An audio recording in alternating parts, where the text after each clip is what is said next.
apakah perang dunia akan dimulai di 2026? Dulu lihat ketika Amerika Serikat menyerang Afghanistan, tujuannya adalah untuk menstabilkan wilayah Asia dan Timur Tengah.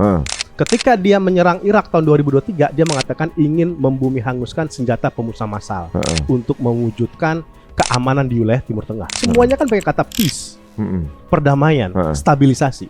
Apa yang terjadi? Alih-alih itu stabil, alih-alih Irak, Afghanistan itu benar-benar damai, yang terjadi ialah peperangan kecamuk dan dampaknya bisa kita rasakan loh sampai sekarang.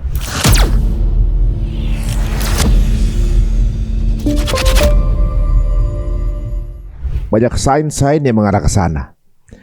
Dan sepertinya dunia mulai berubah. Sejak 7 Oktober, dunia mulai berubah.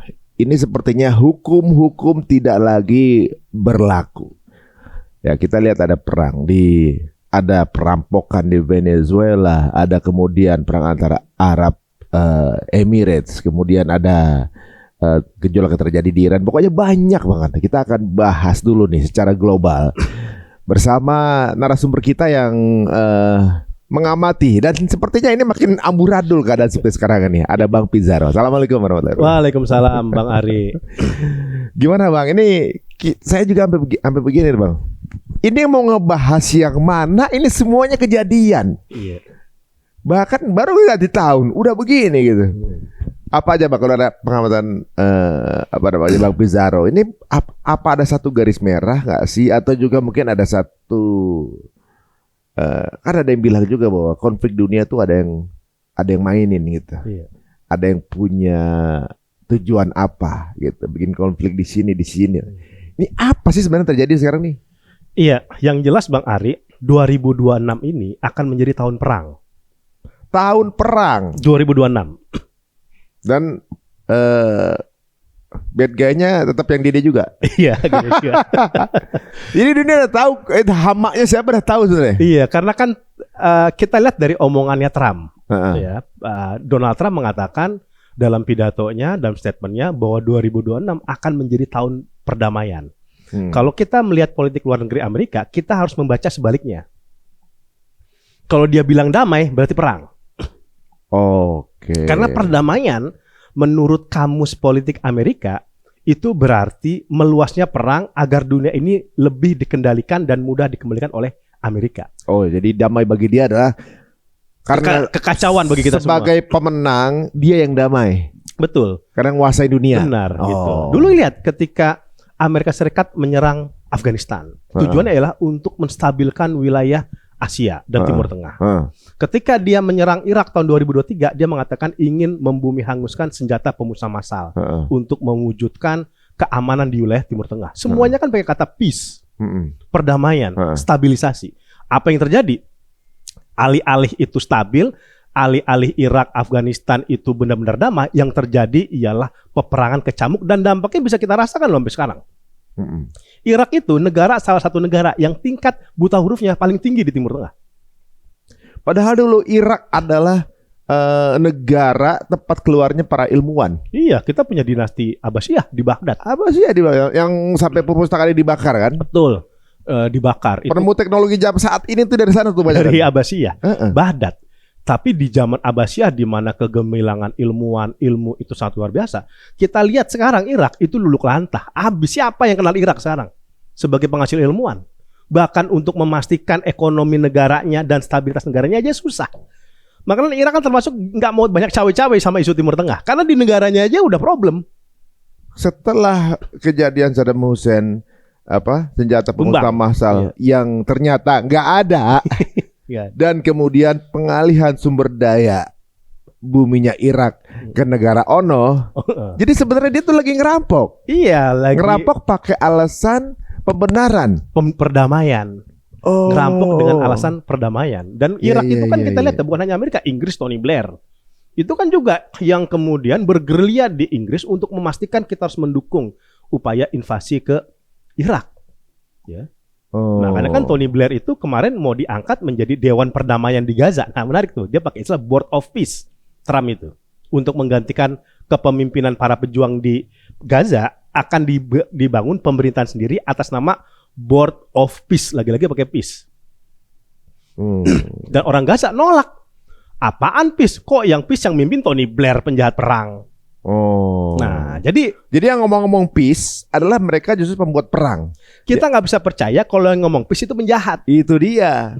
Yang ngomong-ngomong hak asasi, kita harus demokrasi. Mereka semua yang punya veto. Benar. Ya kan? Iya. Justru ini orang-orang yang ya ampun, kita udah lihat sekarang nih.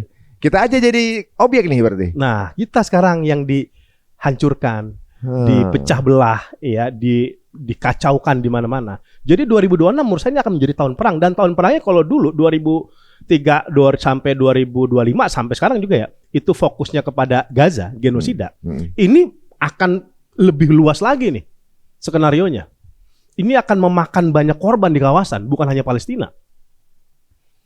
Suriah, Yaman, Iran, Sudan, Somalia, negara-negara Afrika, Mesir dan lain sebagainya. Akan melebar nih. Akan melebar. Sebenarnya ini kan kalau warga Timur Tengah ini tahu, abisin kumannya kelar sebenarnya kan gitu. Iya. Tapi masalah mereka pada takut semua sama. Nggak bisa. Dia kan sangat bergantung sama Amerika. Mereka berani pada tahapan kritik, tahapan kecaman. Tapi kalau sampai tahapan kemudian berhadap-hadapan secara langsung dengan Amerika, mereka nggak akan berani. Dunia Arab dan Timur Tengah pada hari ini, karena mereka bergantung secara ekonomi. Jadi ujung-ujungnya ya dua pemain itu di Timur Tengahnya ada si Rewel, yang di sana main juga. Dan ini sudah disiapkan karena kan kemarin Netanyahu sekitar 2 minggu lalu itu berkunjung ke Amerika, bertemu dengan Donald Trump, dan dia membahas isu Timur Tengah. Mereka sekarang sudah pada tahap konsolidasi karena kan mereka terpuruk nih dua bajingan ini. Sentimen anti Amerika begitu sangat kuat, yang secara umum itu berdampak kepada berkurangnya pengaruh Amerika ekonomi di Timur Tengah dan mencuatnya bridge. Ya kan? Ini menjadi bridge itu, jangan lupa nih Bang Ari, itu pertumbuhan ekonomi bisa 7-8%. Sangat kontra dengan NATO. Yang pertumbuhan negara-negara NATO hanya mungkin 2-3%. Itu juga mah kalau masih tumbuh ya. Iya. Ya, kayak gitu. Makanya kan negara-negara Eropa kemudian mengakui Palestina sebagai jalan untuk meredam kemarahan publik. Ini kan jadi internal negaranya juga pengaruh juga tuh secara politik. Macron kan udah oposisi di situ. Di Prancis.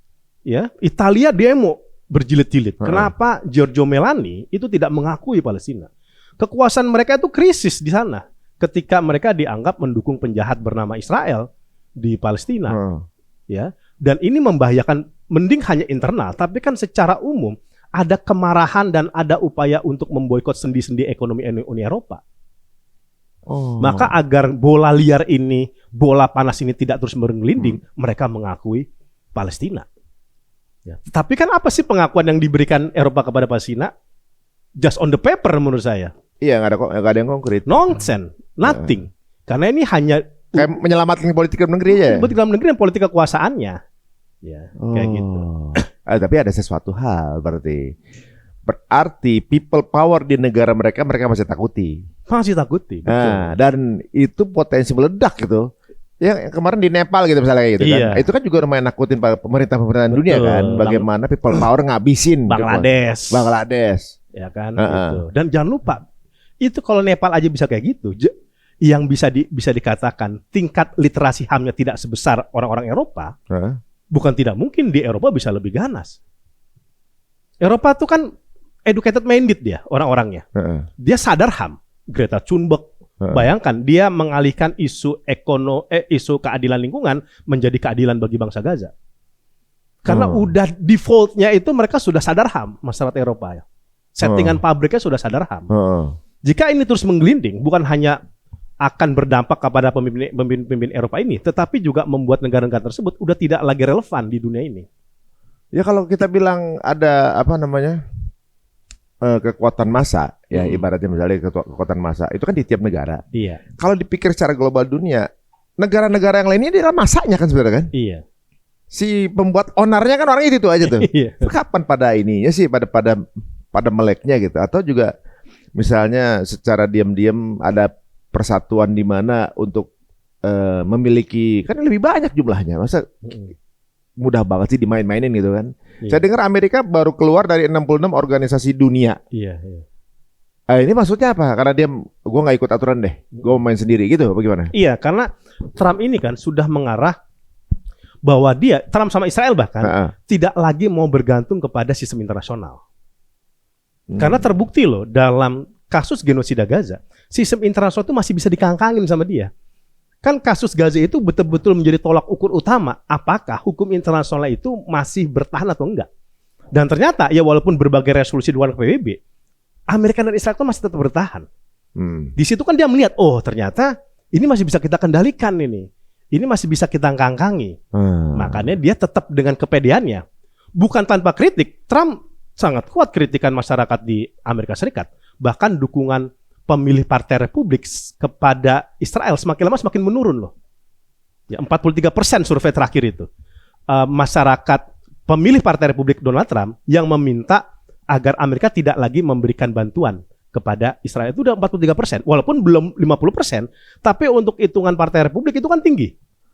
Iya, sebenarnya kalau dilihat sih dukungan bukan kepada mereka makin menurun, gitu. Iya. Tapi karena mereka yang pegang peraturan, itu dia. Mereka masih memegang hegemoni ekonomi, hegemoni hukum internasional, ya. Dan secara umum kan banyak negara-negara juga yang tidak peduli amat sebenarnya dengan Palestina, kecuali secara lisan. Ya. Mereka tidak betul-betul bergerak kan untuk memberikan sanksi yang sangat kuat kepada Israel, untuk memberikan pelajaran kepada Israel. Kan kita nggak ngeliat ada tindakan yang nyata. Itu yang menurut saya kemudian Trump ini mengukur bahwa dia bisa melakukan hal serupa. Kasus yang kena kan korban pertamanya Venezuela nih. Ya, kasus Venezuela di mana Maduro itu bersama istrinya bahkan ditangkap. Dan kita lihat kan nggak ada tindakan yang berarti itu. Nggak. Ini unik ya mengenai Venezuela sendiri ya guys ya. Jadi itu kan negara orang ya. Jadi kayak nginvasi begitu aja gitu. Rampok ya. Itu memang rampok. Abis itu kan dibilang oilnya dibeli. Bukan dibeli itu, dirampok gitu kan. Kan uniknya. Tapi ada beberapa hal keunikan sih di menurut saya. Gaza yang cuma segede kecamatan 3 tahun nggak bisa tunduk. Ini negara punya militer 2,5 jam. Bingung kita gitu. Ini negara loh gitu. Besar, punya militer, orangnya banyak, 2,5 jam tunduk. Gaza sekecamatan dan sampai sekarang mereka masih cari cara. Nah, tahu nggak kenapa? Kenapa? Beda dengan Gaza, masyarakat Venezuela terpecah. Pecah antara pro Maduro dan kontra Maduro. Harus diakui, Maduro juga nggak bersih-bersih amat. Tapi kan emang caranya Amerika kalau mau menjajah satu negara dipecahin dulu baru. Iya, kayak gitu. Ini kan split antara yang pro Maduro karena pro dinilai diktator ya, dan kontra terhadap Maduro. Dan jangan lupa Venezuela militer udah kebeli. Dalam laporan yang ditulis oleh New York Times, ternyata CIA sudah berhubungan dengan intelijen dan ring 1 Maduro selama beberapa bulan. Oh ya, ya sudah ini mah udah. Satu orang aja kuman di situ bisa jebol kayak di Iran kan kurang ketat apa. Betul. Masih jebol juga kan gitu kan. Nah ini yang katanya di Gaza. Gaza kan secara umum masih solid masyarakatnya. Walaupun ada mereka manusiawi lah mengeluh terkait situasi di Gaza. Ada pengkhianat juga kan dalamnya. Pengkhianat aja kan berhasil kena. Dibunuh juga ya Abu Sabab itu. Berkali-kali Israel membuat proksi di situ kan tidak benar-benar bisa menggulingkan pemerintahannya para pejuang. Ini menurut saya membedakan dia dengan Venezuela. Solid para pejuang itu. Walaupun satu pemimpinnya gugur, muncul lagi yang lain. Mati satu tumbuh 1000 lah. Tapi kayaknya kalau gitu polanya sama ya. Misalnya gini, satu negara itu dibikin konflik dulu, udah dibikin konflik, ada apa namanya, ada proksinya di situ, baru masuk. Kan kejadian di Libya, di Mesir, di Irak bahkan, yang kemudian membentuk ISIS segala tuh kan. Terus kemudian dia baru masuk. Ini mirip-mirip nih berarti kayak Venezuela nih. Mirip. Jangan-jangan di Iran yang lagi demo juga mirip-mirip juga nih. Iya, di Suriah juga mirip. Di Suriah juga begitu. Iya. Kita bahas Venezuela dulu guys. Ini kayak polanya hampir sama. Pelakunya juga hampir sama. Dan saya rasa dunia juga udah mulai bisa belajar lah. Apalagi zaman sekarang informasi gampang didapat lagi kan. Nah dari Venezuela dulu nih. Kalau dulu waktu ngejajah Irak, boleh saya bilang ngejajah ya. Karena ngejajah kan dibilang ada senjata musnah massal. Kemudian ternyata nggak ada, kekuasaan diganti yang pro sama di mereka, dan ternyata udah ada pengalihan sumber daya ke sana gitu. Iya. Alih-alih. Nah, saya dengar Venezuela punya resources yang besar banget, yang melebihi Timur Tengah katanya, dan mereka lagi agak bangkrut. Dia butuh duit, dia rampok rumah orang yang lagi ada duitnya. Bener kayak gitu? Bener, iya. Jadi satu lagi gaya Amerika untuk melumpuhkan sebuah negara. Negara itu diberikan sanksi ekonomi yang sangat kuat. Atau dalam ekonomi kita menyebutnya maximum sanction, sanksi maksimal. Ini yang terjadi kepada Venezuela. Kita nggak habis pikir, Venezuela itu yang punya 300 miliar barrel minyak loh. Itu bahkan melebihi Saudi kan, yang 260. Kok Venezuela miskin? Ya kan? Tapi Bang, ada polanya. Setiap ada negara, satu daerah yang bawahnya banyak sumber daya, atasnya pasti konflik dan miskin. Iya. Kayak ada mungkin di salah satu negara gitu yang punya gunung emas gitu kan.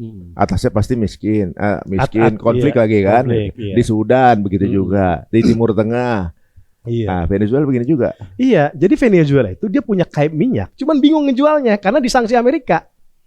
Pinter banget ya. Kan Amerika itu kan biasanya kalau kita ekspor minyak ini, kalau dalam berbagai banyak hal lah, kita kan pakai sistem pembelian itu dolar, negara-negara itu.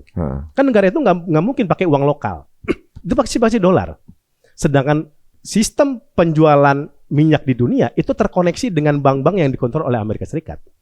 Mereka tidak akan mau bank-bank ini kemudian memfasilitasinya pembelian tersebut karena mereka akan kena sanksi sama Donald Trump. Karena sanksinya gara-gara apa alasannya?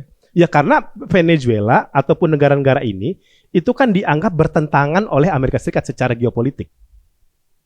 Karena nggak memihak dia gitu. Tidak memihak dia, ya kemudian anti terhadap Amerika ya karena tindakan Amerika juga kan di berbagai tempat yang ingin mengontrol ekonomi dunia, mengontrol politik dunia, semua negara harus tunduk sama dia. Kan pasti negara-negara Amerika itu kan kiri rata-rata.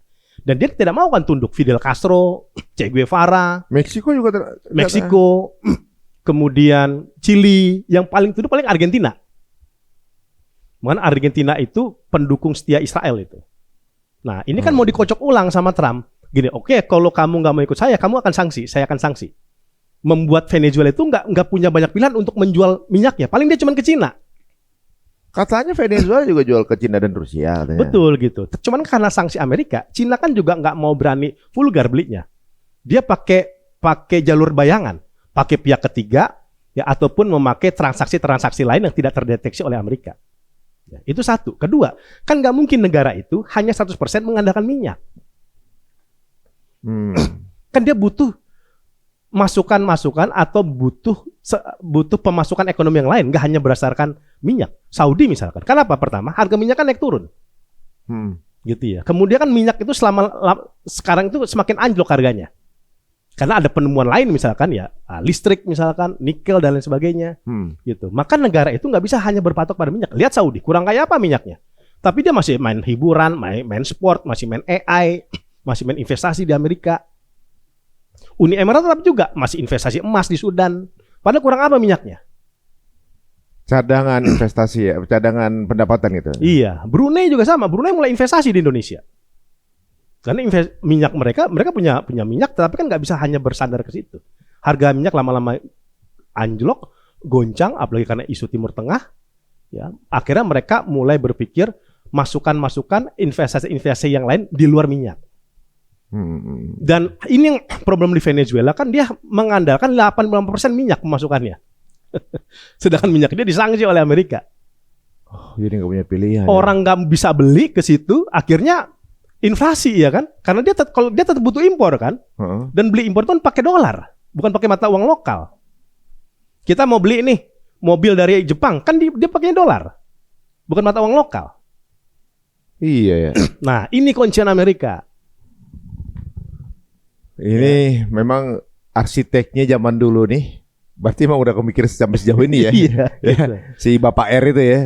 Wah ya Allah. Nah, dia punya alasan rasional apa yang legitimasi pembenaran untuk ngelakuin menjajah Venezuela? Nggak ada. Sekarang kita mau pakai variabel apa nih? Narkotika misalkan. Nah, kan dibilang narkotika gara-gara tuduhannya Trump itu kan Nicolas Maduro itu mengembangkan jaringan narkotika internasional. Nah, kalau dia mengembangkan jaringan narkotika, misalnya terjadi di negaranya, urusan dia lah, gitu kan? Iya. Di internasional maksudnya ke negara mana aja. Tapi problemnya, kalau kata Trump, ini klaimnya Trump, jaringan narkobanya Venezuela itu memasok ke Amerika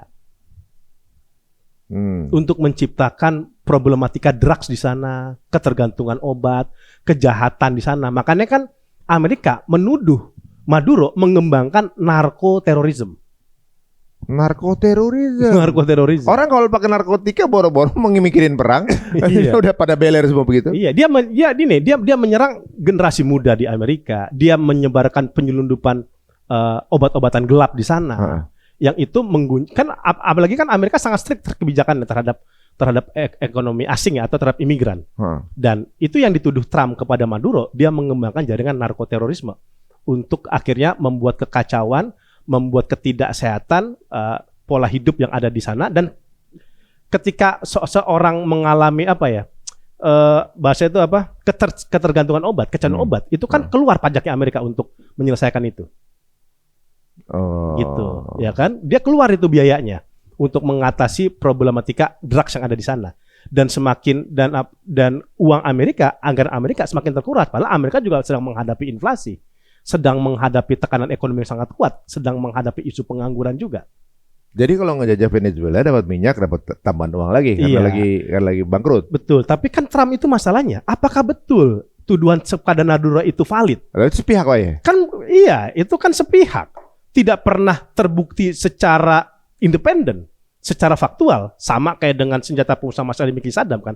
Kan tidak benar-benar terbukti akhirnya. Jadi seperti begini, kalau nggak salah ya. Dia pemetaan di dunia nih. Mana negara yang punya aset? Iya. Yang ini punya oli, ini punya kobalt, ini punya ini. Ayo kita jajah, gitu kan? Tinggal kita cari alasannya. Iya. Begitu ya? Iya kan, alasan bikin bisa. Yang penting targetnya dulu nih. Tujuannya kita tetapin.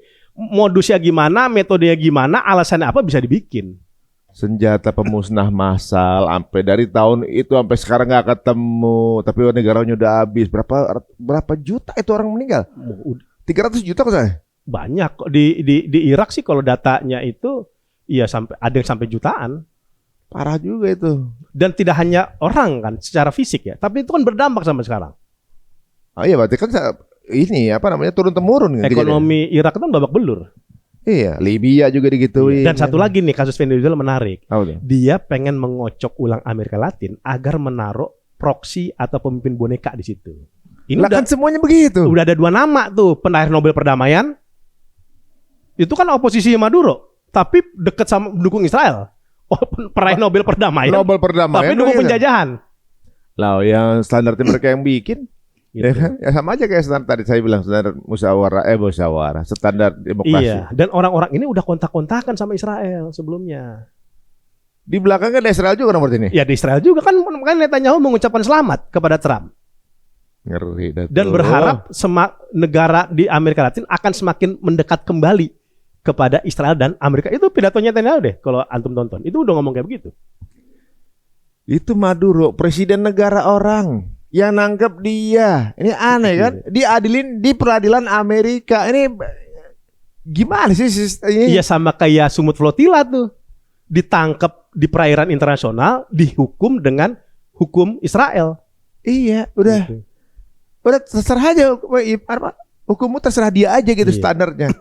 Jadi ini kalau saya rasa Bang, bisa jadi orang lama-lama udah nggak patuh lagi sama apa hukum kucing gitu, hukum kalian nih gitu. Lama-lama bisa clash nih. Iya. Udah nggak ada standar atau norm yang dipegang nih. Iya, udah nggak ada rambu-rambu yang bisa kita ditaati sekarang. Dan Trump kan udah bilang, kata dia, I don't care about international law. Saya nggak peduli hukum internasional. Udah bilang kayak gitu loh. Ini udah gaya-gaya ngomong penjajah banget. Udah gaya preman. Iya. Kayak rampok. Karena nggak ada yang bisa memberikan sanksi kepada dia. Dia kebal selama ini. Siapa yang berani melawan Amerika? Ya Rusia dan Cina kayak malas ribut gitu ya. Malas karena Rusia juga kekunci di Ukraina. Bisa jadi Ukraina itu dihidupin lagi sama Trump untuk jagain itu. Iya kan, untuk bergaining kepada Putin dan tampaknya ke situ kan. Kan sudah bertemu tuh Trump sama Putin dan pasti di belakang layar udah kontak-kontakan. Nggak mungkin Trump itu bisa mengambil Maduro kalau Putin itu nggak tahu. Karena itu kan sekutu utamanya Putin. Dan jangan lupa loh, dia pemilik cadangan minyak terbesar dan Putin juga beli minyak dari Venezuela. Oh, jadi kayak selain ngambil minyaknya Venezuela, berarti Trump juga sebenarnya untuk menutup akses suplai minyak ke Rusia dan Cina. Benar. Emang politiknya main catur ya. Gitu. Tapi kan pasti ada deal di belakang itu. Bahkan banyak kalangan menilai walaupun Xi Jinping dan Trump itu terlibat kontroversi di belakang layar, di depan layar, di belakang layar mereka menjalin komunikasi yang sangat kuat. Jangan-jangan drama depannya. Nah, kita nggak pernah tahu ya. kita nggak pernah tahu. Tapi udah banyak analisis mengarah ke sana. Ini bahkan jauh sebelum Venezuela, sebelum-sebelumnya.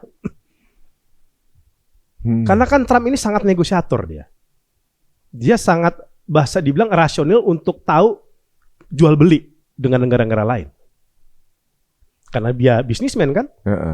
Ya duduk. Nah, sebenarnya kalau kita ngerasa yang lihatnya tuh kalau lihat seperti ini, sepertinya negara tuh di running kayak corporate ya. Ini masalah bisnis sebenarnya, rebutan bisnis, ngambil resources. Yang penting siapa yang lebih untung gitu kan.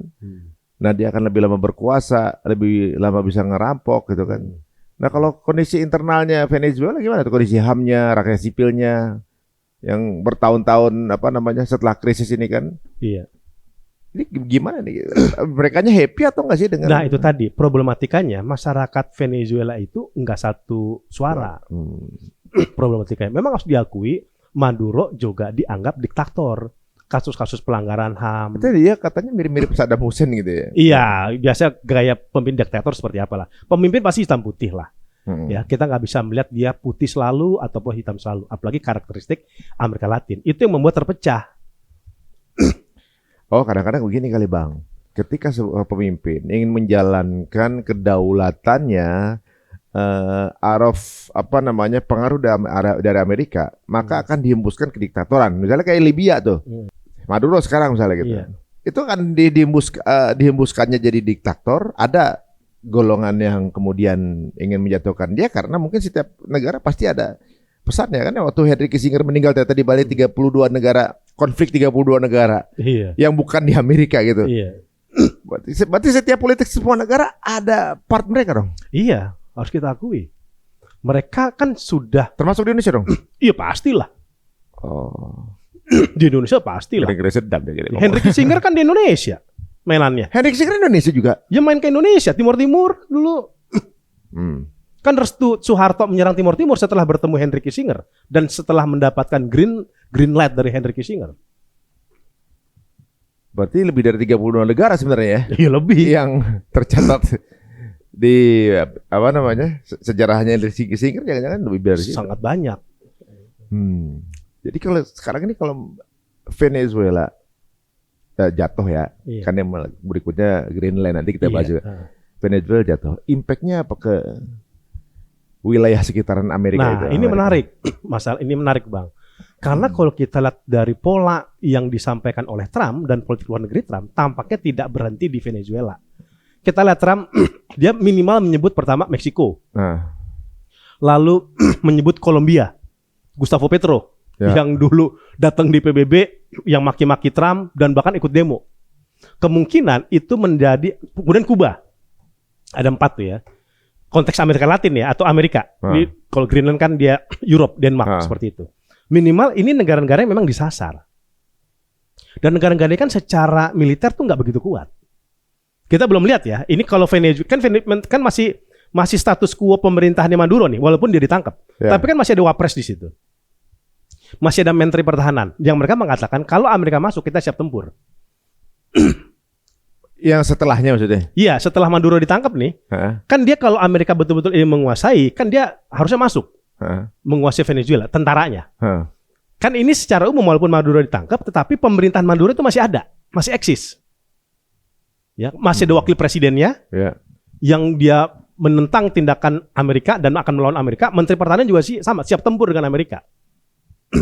Nah, tinggal apakah Amerika akan masuk melakukan serangan darat kepada Venezuela untuk menguasai Venezuela. Dan Venezuela akan menjadi titik pertaruhan nih. Kalau dia berhasil, bukan tidak mungkin Meksiko, Kuba, dan kemudian yang lainnya itu juga bisa kena. Bisa terjadi perluasan wilayah dong? Iya dong, bisa. seperti zaman kerajaan-kerajaan zaman dulu gitu. Iya, Jadi diambil kekuasaan buat Diambil dia gitu. kekuasaannya. Menjajah dengan sesantai Iya. itu dah. betul. Itu bisa sangat mungkin. Bisa Karena kan terjadi. gini, hukum internasional juga tumpul. Tapi begini juga. Karena Trump pedagang, siapa tahu yang diambil tergantung punya resources apa enggak. Iya. Kalau nggak punya resources kan dia bilang ngapain gua mesti Benar. habisin duit. Iya bener kan? Betul. Jadi dia Latin tuh, kalau di Latin itu ternyata mereka punya cadangan minyak apa segala macam, Iya. itu bahaya buat dia. Betul. Tetapi itu tidak menutup kemungkinan wilayah lain yang resourcesnya sedikit juga atau tidak banyak. Karena kan gini, kalau kita bicara geopolitik, itu tidak hanya ada di bawah. Tapi wilayah itu sendiri kan juga bagian dari strategi. Ya menang demografi gitu. Iya, di demografinya. Ya. Suriah misalkan, minyaknya kan nggak begitu banyak. 4 miliar barrel. Tapi Suriah itu jadi wilayah bisa menjadi penyangganya Israel. Dari sisi politis ya. Segi politik dan demografi wilayah. Kan dia berbatasan dengan Israel. Minyaknya nggak banyak loh resourcesnya. 4 miliar barrel, 2 sampai 4 miliar barrel. Kita bandingin dengan Venezuela yang 300 miliar barrel. Tapi toh Amerika juga masih punya kepentingan di Suriah. Karena dia secara geografis dekat dengan Palestina, wilayah inti Timur Tengah, dan berbatasan dengan Israel. Jadi kalau mau ngapa-ngapain Israel harus ngelewatin Syria dulu kan? Iya. Somaliland, emang itu negara kaya? Nggak kaya. Tapi posisinya Posisi demografinya dia di Laut Merah. Yang itu sepertiga perdagangan global ada di situ. Oh. Yang kalau siapa yang menguasai daerah situ itu dekat sama Yaman. Iya. Palestina, Israel juga sama kan. Itu kan wilayah, kenapa sangat ngotot, itu memang dia untuk menjaga kekuatan dia di Timur Tengah. Bisa bergening dia kepada Mesir. Walaupun cadangan gas, minyak di Gaza juga kuat, walaupun tidak sebesar Saudi. Ya karena Gaza ada minyaknya juga. Ada minyaknya juga. Makanya Iya. ditambah mau bikin terusan Van Guren juga kan. Jadi pasti Israel itu punya banyak opsi. Amerika itu punya banyak opsi untuk dia menguasai sebuah daerah. Selain karena resourcesnya, pertama posisi geopolitiknya. Ya, kalau dia punya resources tapi geopolitik yang memihak Israel sama Amerika, ya nggak akan dia apain. Oh. Ya kan? Ya gitu. Ya. Jadi bisa dimanfaatkan karena. Bisa dimanfaatkan. Jadi pelakunya nih dua-dua ini aja nih ya. Iya, kalau kita lihat sekarang mereka memainkan berbagai macam kerusakan dan kekacauan. Tapi secara nggak langsung, walaupun mungkin Trump bilangnya beli kan gitu. Saya beli olinya Venezuela Iya, kan mereka jadi bullshit lah. kan mereka jadi kaya tuh para koruptor. Kita yang beli, tadinya enggak, akhirnya sekarang jadi dibeli. Bukan beli mah ngerampok gitu kan, Iya. dengan harga yang tidak sesuai pastinya. Indonesia gimana? Gimana Indonesia? Kita lihat pernyataan Kemenlu yang tidak menyebut Amerika ketika Amerika menyerang Venezuela sudah membuktikan bahwa kita nggak berani sama Amerika. Ngomongnya Kan Kemenlu cuma mengatakan kami perhatiin atas kejadian di Venezuela tanpa menyebut tindakan itu dilakukan oleh Amerika. menunjukkan Kalah kita sama Anwar Ibrahim. Berani dia menyebut nama Amerika, menyebut Amerika melanggar kedaulatan Venezuela, menyebut Amerika melanggar hukum internasional. Padahal Malaysia lebih kecil dari kita. jadi bahasa politisnya bahwa kita takut berarti. Kita masih bergantung kepada Amerika secara ekonomi. Kayak Meksiko kan jelas-jelasan bak-belakan tuh ngomong kan. Padahal kita punya politik luar negeri anti imperialisme, anti kolonialisme. Politik, bahasa politik. Kan udah undang-undang bilang begitu. Bahwa kemerdekaan itu hak asal bangsa. Zaman Soekarno kan kita slogannya anti Imperialisme. imperialisme dan anti neokolonialisme. Yang dilakukan Trump jelas kolonialisme. Ini mah kayak balik ke zaman dulu sih sebenarnya sih. Gitu. Kalau kita ngeliat kan berarti sekarang apa yang dilakukan Trump ini adalah pelanggaran hak-hak internasional. Dan ini penjajahan murni jatuhnya kan. Ini apapun alasannya gitu. Dia udah melanggar hak PBB internasional. Terus jadi apa nih peran PBB? Apa peran peraturan dunia kalau kayak gitu? Kita udah nggak bisa berharap. Udah nggak bisa berharap. Berharap. Dari Kalau- kasus Gaza aja kita udah nggak bisa berharap. Iya. Uang PBB aja diberikan sanksi sama Amerika. Francesca Albanese, Gara-gara pelapor ngomongnya. PBB, gara-gara mengangkat kasus kejahatan Israel, dia yang disanksi sama Amerika. UNRWA diberhentikan dananya oleh Amerika, Badan PBB untuk Pengungsi Palestina. Dan Amerika mau keluar dari PBB. Ya, organisasinya Amerika 66 kan, lembaga internasional dan PBB. Yang kita udah mengatakan ya PBB udah nggak bisa diharapkan. Itulah kalau uang dipegang sama orang yang zalim, gitu ya. Kan tinggal yang bikin takut tinggal dia sama Tuhannya aja ya. Tuhannya siapa sih di mereka nih? Ibaratnya nggak ada takut-takutnya. Gitu. Atau mereka merasa ini adalah bagian dari Nah, untuk itulah Indonesia harus mulai berpikir bahwa bukan tidak mungkin kita sebenarnya akan menghadapi hal seperti di Venezuela. Memang itu mungkin masih jauh. Tapi saya mau bilang gini, Indonesia itu nggak bisa lagi bergantung kepada teknologi Barat. Kita harus bikin kemandiran ekonomi, kemandiran teknologi, kemandiran pertahanan. Selama kita masih menginduk ke Barat atau didikte Barat, kita udah bisa dihitung kekuatan kita oleh negara-negara Barat. Ya. Dulu Habibie bikin pesawat kan, kita pernah punya sejarah kita bisa mandiri secara penerbangan. Seharusnya itu sekarang dilakukan oleh pemerintah Indonesia. Ya itu semua sebenarnya aset-aset itu ya kayak dulu lah sama aja Abbasiyah, Irak ya ibaratnya. Bagaimana ilmuwan yang menemukan algoritma, menemukan lensa, menemukan pesawat segala macam. Sekarang udah habis semua tuh. Jadi asetnya seolah mereka semua yang memegang semua teknologi itu. Ya, kalau Greenland apa urusannya? Greenland kan secara kedekatan dan jarak itu dekat dengan Amerika ketimbang sama Denmark.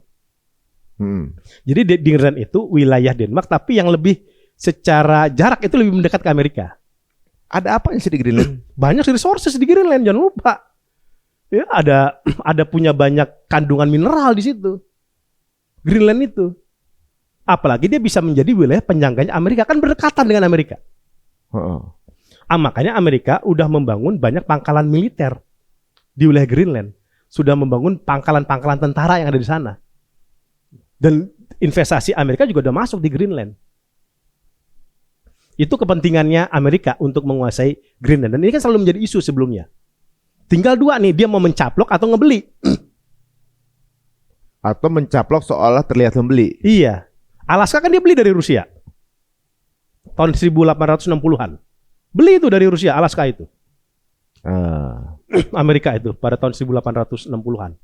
Ya. Nah, Greenland juga bisa. Tetapi kalau sekarang kan, apakah Amerika mau dia mengeluarkan uang begitu besar untuk memberi Greenland? Dan apakah Denmark mau? Tapi Denmark gimana posisinya ketika Greenland mau diambil? Menolak lah. Orang itu wilayah kedaulatan Denmark. Akan terjadi perang nggak? Tapi Denmark juga perang kalah juga kan? Kalah pasti.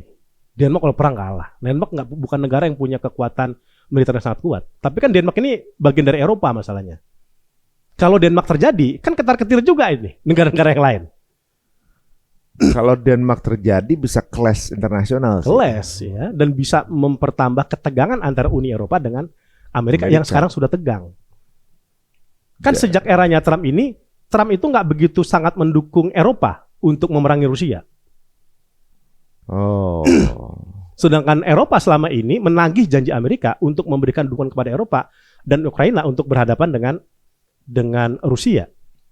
Tetapi karena hubungan Trump sama Putin ini dekat kan, Eropa melihat ada ketidakkonsistenan dari Donald Trump. Ya, emang gak ada yang setia kalau politik sih. Tergantung kepentingannya gimana aja kan. Iya, soalnya kan gini, defaultnya Amerika itu kan sekutunya Uni Eropa. Defaultnya.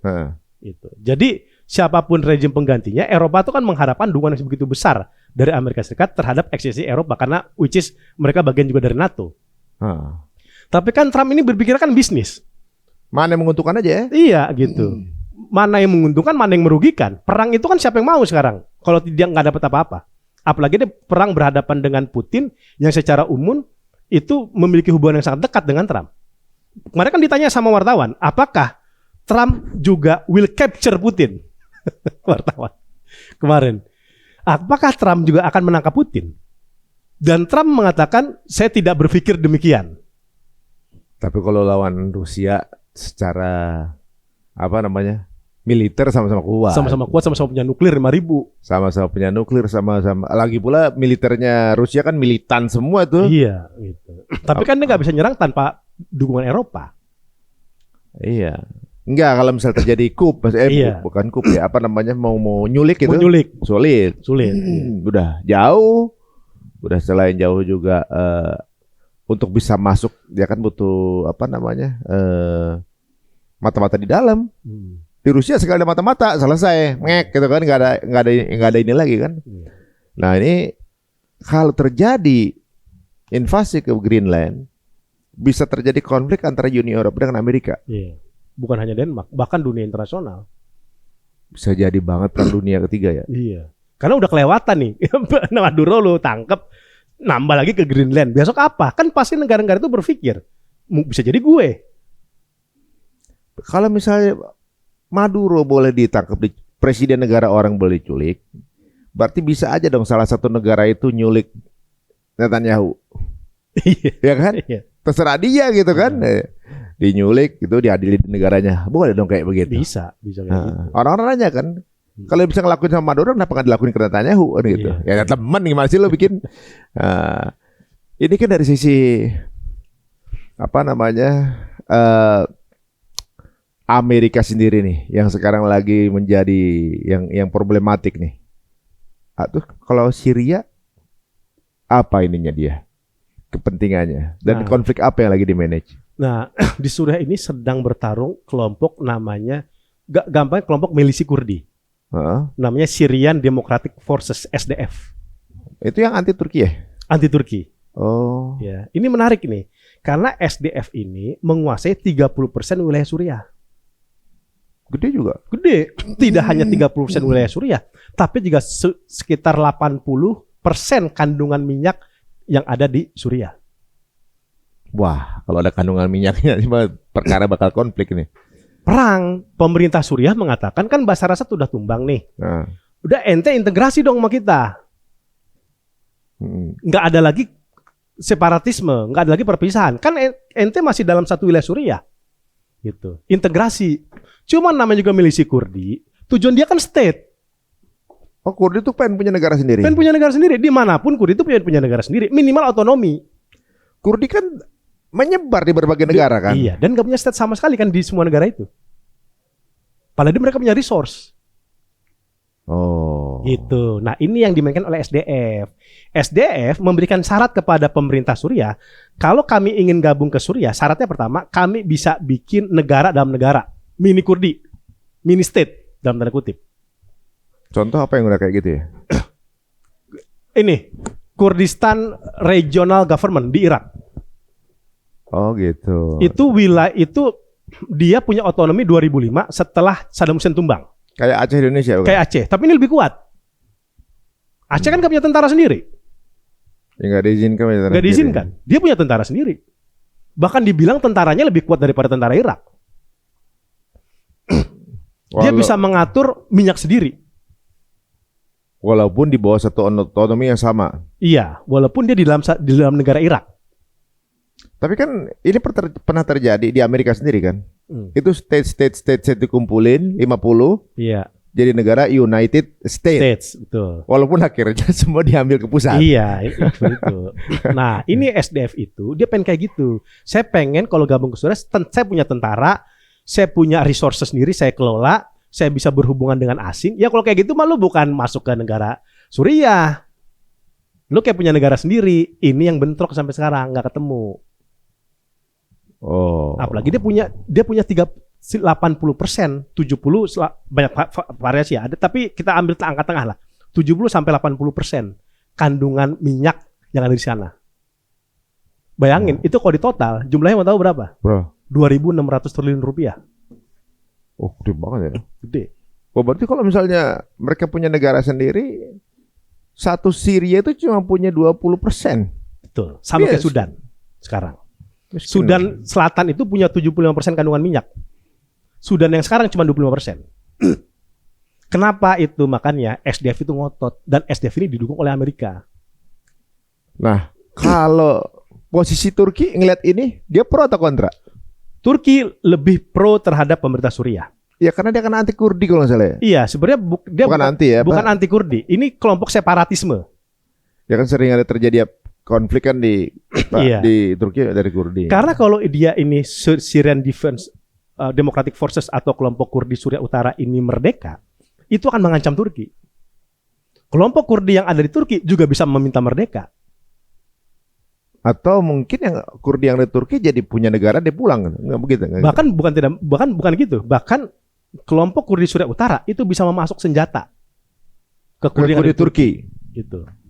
Wah, iya bisa jadi tuh. Kenapa makanya Turki itu tidak menghendaki sebenarnya kelompok SDF ini dan lebih mendorong dia bisa berintegrasi dengan Suriah. Tapi kan rumit. Kalau udah urusannya minyak, gas, sumber daya alam dan duit. Kita udah ngeliat semuanya lah. Di Sudan kayak gitu kan. Kenapa pemerintah Sudan sama kelompok paramiliternya RSF itu nggak bisa bersatu? Karena kan perebutan wilayah. emas. Perebutan aset ya. Perebutan aset. Gede loh. Tadi 2.600 triliun. Dia tahun 2017 aja dia berhasil mengangkat 50 juta barrel minyak gitu. Dan itu jualannya kan dia kan nggak resmi kan, jualannya lewat tadi tuh pemerintahan Kurdi Irak.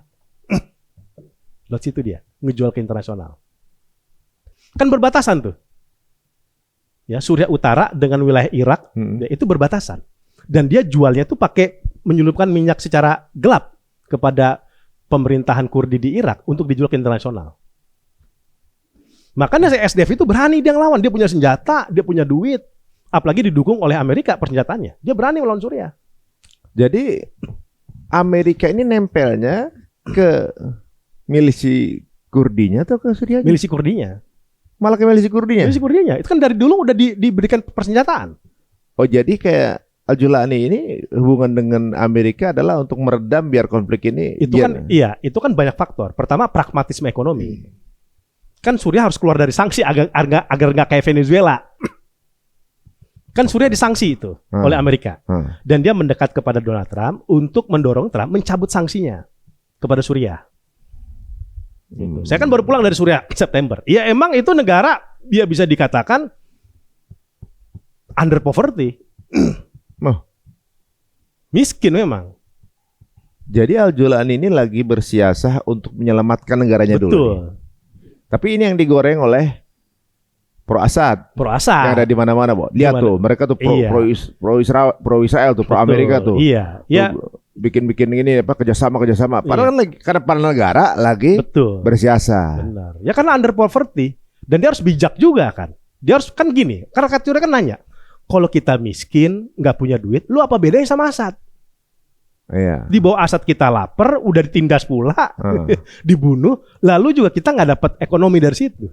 Lagi pula kan kalau dia perang juga resources militernya juga belum kuat ya. Iya belum kuat. Mereka siap aja perang. Cuman kan itu tidak akan membawa banyak perubahan. Tambah hancur. Tapi kalau dibilang Jolani itu proksi Amerika, saya nggak sepakat juga. Contoh, Donald Trump meminta Jolani untuk memberikan kombatan-kombatan asing yang ada di Suriah sekarang untuk diserahkan kepada Amerika. Tapi Jolani menolaknya. Kata Jolani apa? Kalau kita serahin nih ke Amerika, Amerika siap nanggung nggak? Mereka bikin aksi-aksi di Eropa. Eropa digempur oleh terorisme. Siap nggak? Maksudnya kombatannya Amerika minta balik gitu? Minta dibalikin. Berarti mereka yang punya maksudnya? Ya bukan, maksudnya gini. Diserahkan orang kelompok teror ini ke Amerika. Diserahkannya maksudnya diserahkan merekanya dijadiin warga Amerika? Bukan, untuk dipenjara. Oke. Diserahkan juga ke Eropa, banyak gitu. Orang-orang Eropa yang jihad di Suriah. Orang-orang Islam. Jadi itu kan menjadi isu terorisme di Amerika. Dan Trump minta kepada Jolani serahin mereka ini kepada Amerika, kepada Guantanamo, kepada Pentagon, kepada Inggris, kepada Perancis. Jolani nggak mau. Kalau dia 100% under Trump, dia akan ngasih semuanya. Oke. Kedua, Jolani masih main ke Putin. Masih main ke Cina. Ini Cina bawa kedubes di Suriah setelah beberapa tahun vakum. Oh, berarti memang bila lagi bersiasat. Pragmatisme ekonomi itu tadi saya bilang. Iya, namanya juga negara kolaps, hancur, dia kan perlu ngambil yang lain untuk membangun kembali. Saya ketemu penasihatnya Jolani, Ahmad Zidan, saya wawancara di Damaskus ya. Saya terus terang, apakah Anda akan normalisasi dengan Israel? Dia bilang enggak. Kami enggak akan normalisasi dengan Israel karena Israel mencaplok negara kami. Bagaimana mungkin kami dicaplok, kami normalisasi dengan penjahatnya? Tapi memang kami koordinasi keamanan. Bahasa politik ya? Iya. Koordinasi keamanan. Dan saya bilang, terus Anda sekarang apakah cuman ke Teluk? Kan dia deket nih kepada Saudi, kepada Qatar. Apakah kenapa Anda cuman ke Teluk untuk mencari investasi. Siapa bilang enggak? Kami ke siapapun termasuk Indonesia kalau mau. Tapi kalau di dalam posisinya Syria, kalau menurut pendapat saya, Iya. Bang, kalaupun secara ekonomi akhirnya tumbuh, nggak akan dibikin kaya sih kayaknya. Iya. Nggak bakal dibikin bisa punya kedaulatan mutlak. Karena dia posisinya tempel sama Israel. Kalau negara yang Iya. berbatasan sama Israel, itu dibikin konflik sama dibikin miskin kan gitu. Dibikin kacau. Dibikin kacau. Biar nggak kemudian kalau udah kuat bahkan bisa nyerang Israel kan. Iya. Semuanya yang ada di keliling Israel pasti Iya. begitu kondisinya sama semua secara politik. Presidennya atau pemimpin negaranya harus pro, negaranya harus miskin, harus dapat bantuan. Iya. Berarti sekarang kalau Syria posisinya sekarang masih pragmatis ya. Iya, jadi ini soal dia konflik dengan Israel. Ini masalah timing menurut saya.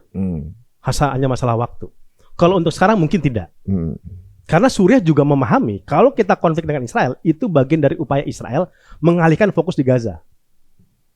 Oh. Kan kayak gitu. Saya lihat Jolani bukan tidak ingin berperang dengan Israel. Dia tahu timingnya kapan yang tepat. Sekarang tidak memungkinkan, tadi secara masyarakat belum siap, dia sedang membangun infrastruktur, dan kemudian ini bisa menjadi dalih Netanyahu untuk mengalihkan isu Gaza. Tapi kalau dibilang siap perang nggak, kita lihat mana parade 1 tahun bebasnya Suriah dari Assad, tentara-tentara Suriah itu yel-yelnya mendukung Gaza dan melumat Israel. Yel-yelnya. Dan saya bertemu dengan para kombatan di sana, wawancara, melihat memang secara psikologis dan nuansa kebatinan, mereka tidak pernah melupakan Gaza. Karena Suriah dan Palestina itu katanya bagaikan 2 tangan kayak begini. Satu sama.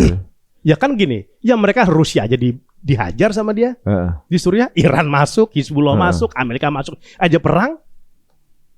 Iya, sama-sama tanah Syam sih sebenarnya mereka nih. Iya, gitu. Yeah. Jadi kalau urusan bertempur dengan Israel, mereka siap-siap aja. Kalau emang udah pasti nggak ada pilihan, pasti ngelawan itu. Iya. Dan Israel kan juga menganggap ini kan Jolani ini teroris berdasi. Oh gitu. Israel udah bilang kayak gitu. Dia walaupun udah tampangnya moderat, pakai dasi, istrinya kagak bercadar. Kita tahu nih, ini cuma siasat dia doang nih. Dia bersiasa dan istrinya juga tahu dia lagi bersiasa. Tapi bahasa politik, iya, ya maksudnya gitu. masih ada adabnya, sopan santun segala macam. Ya, tapi tetap aja sama-sama pegang belakang bawa keris nih. Bawa becek. Nah kalau sekarang kondisi ekonomi di dalam Syria gimana warganya? Udah ada membaik atau masih sama? Secara umum kita nggak bisa bilang ekonomi itu udah benar-benar tumbuh. Karena kan dia baru bisa dibilang bebas setelah baru 1 tahun pasca konflik. Itu waktu yang masih sangat prematur untuk kita mengukur kekuatan ekonomi Suriah. Ketika ke Suriah saya bertemu dengan pejabat Kementerian Ekonomi Suriah yang dia memang betul-betul berharap investasi asing. Jadi kelihatan tampaknya Suriah ini nggak bisa sendiri dia tumbuh. Dia harus didukung oleh banyak negara internasional. Itu yang membuat Jolani itu ke Eropa, ke Trump, ke Qatar, ke Rusia. Bisa jadi ke Iran juga. Walaupun kemarin perang. Nah, ini menarik nih. Oh, sebelum ke sana. Saya dengar mata uang di Syria itu masih pakai dolar ya? Enggak, pakai mata uang baru sekarang. Udah pakai mata uang baru ya? Kalau kemarin saya itu pakai mata uang lama yang masih ada gambar Bashar Assad-nya.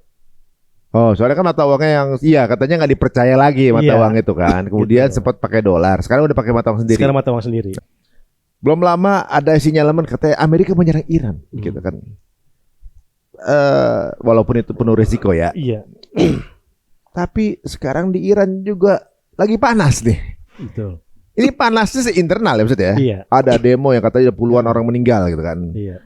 Lagi boiling lah di Iran. Ini apa sih sebenarnya? Yang terjadi sebenarnya di Iran ini apa? Ada apa? Iya. Siapa pelakunya? Apakah masih sama juga saudaranya atau gimana? Jadi kita bisa melihat 2 pendekatan dalam kasus Iran. Pertama, kondisi ekonomi Iran itu memang benar-benar rapuh. Ya, benar-benar krisis. Rapuh dia. Rapuh. Bayangkan, 1 rial Iran sama dengan 0,017 rupiah. Wih, cek di Google. Berarti gedean kita nih. Gedean kita. 1 rial Iran 0,017 rupiah. Nah, teman-teman, jadi kalau kita lihat, kalau kita mau merasakan seperti orang Eropa atau orang Amerika ke Indonesia, kita ke Iran. Iya. Pasti semua jadi murah semua. Iya, betul. Gitu ya? Iya. Nah, kalau sekarang nih Berarti 1 rupiah berapa? Berapa rial Iran? Ya mungkin beberapa rial aja. 1 rupiah loh. 1 rupiah. Bukan 1 rupiah bukan 1.000 ya? Iya. Karena 1 rial Iran 0,017 rupiah. Makanya gaji di guru di Iran itu gede-gede. Gajinya 167 juta rial. Hah? Rial tapi ya bukan rupiah berarti kan? Itu berapa rupiah berarti? 2,7 juta. Oh sama-sama juga mesinnya sebenarnya. Bayangin loh. Cuma uangnya lebih banyak aja ya? Uangnya lebih banyak. Tapi kan dulu Iran itu mungkin itu nggak kayak sekarang dulu. Mungkin 1 rial itu bisa angkanya itu tidak jatuh seperti sekarang. Karena ini ada pengaruh sanksi atau Nah, ini masuk saya yang faktor kedua ini. Oh. Ini terjadi memang tidak lepas dari sanksi Amerika ke Iran. Sebenarnya kan krisis ekonomi di Iran itu sudah berlangsung sejak tahun 2016.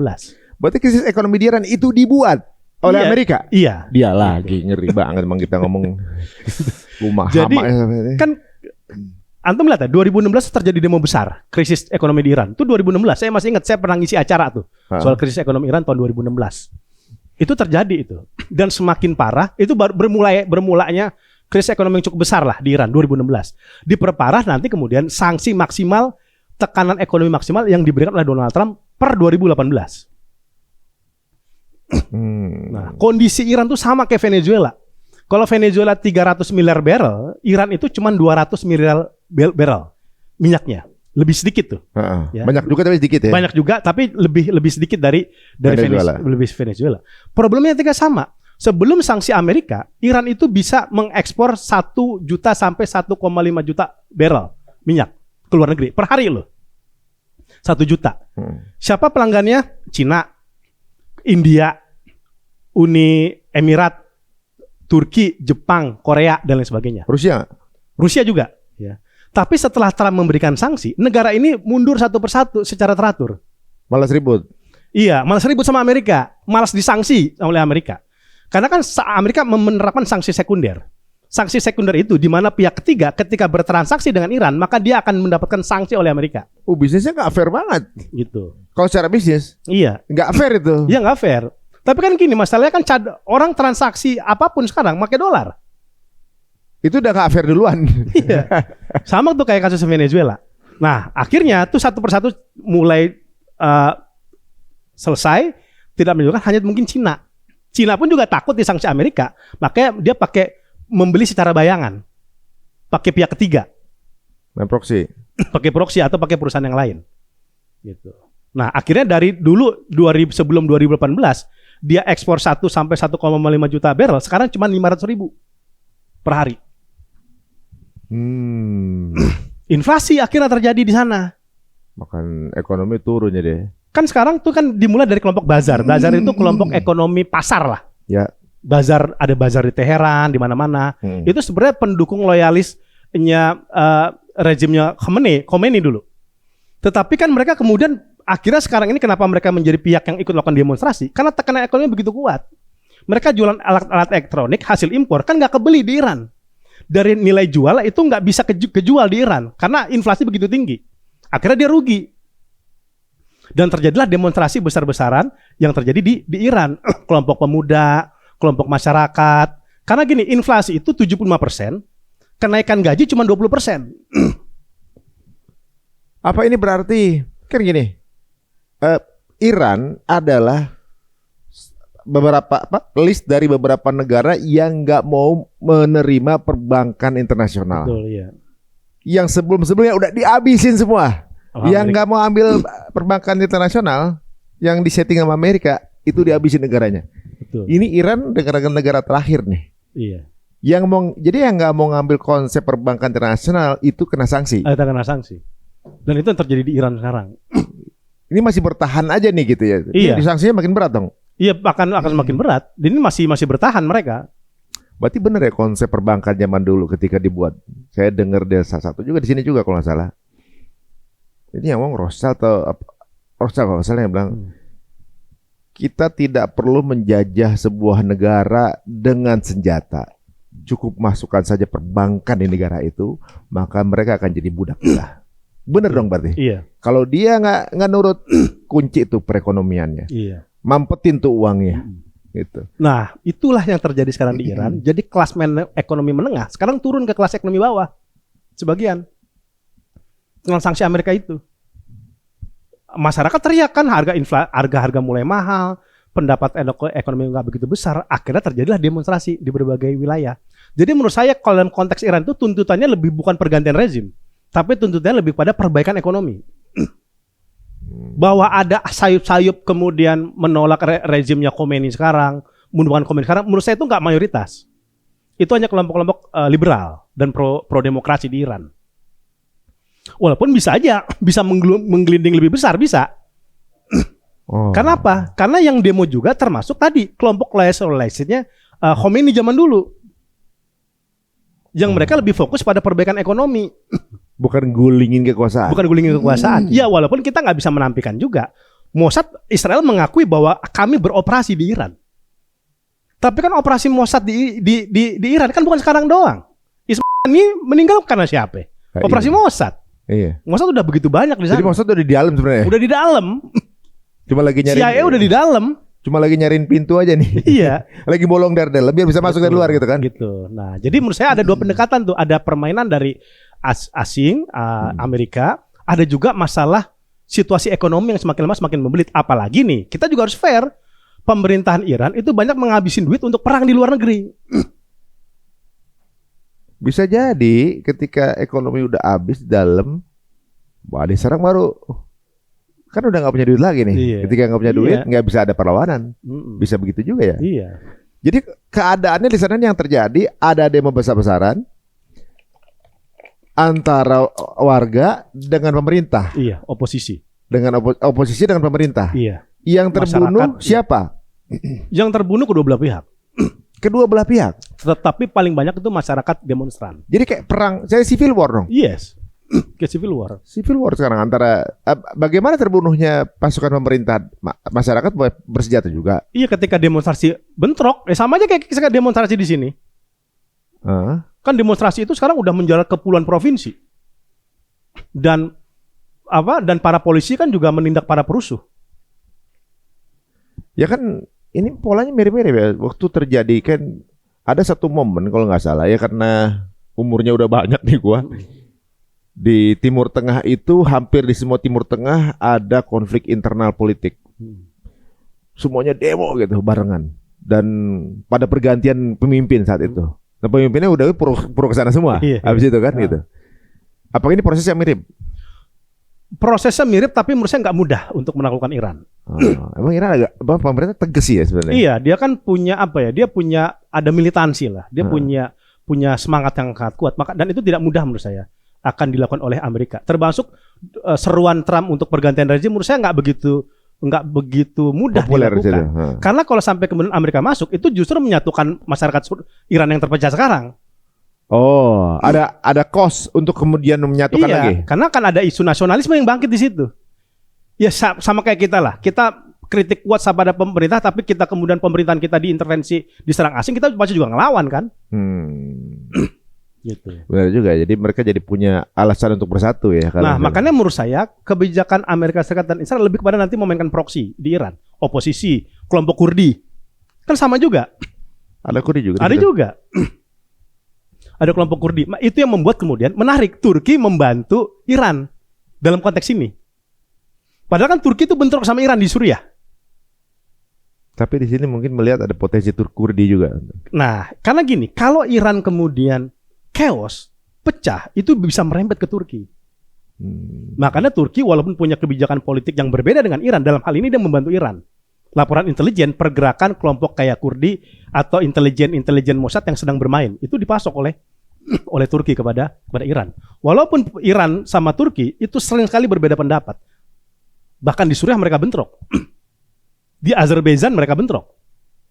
Turki dukung Azerbaijan, Iran dukung Armenia.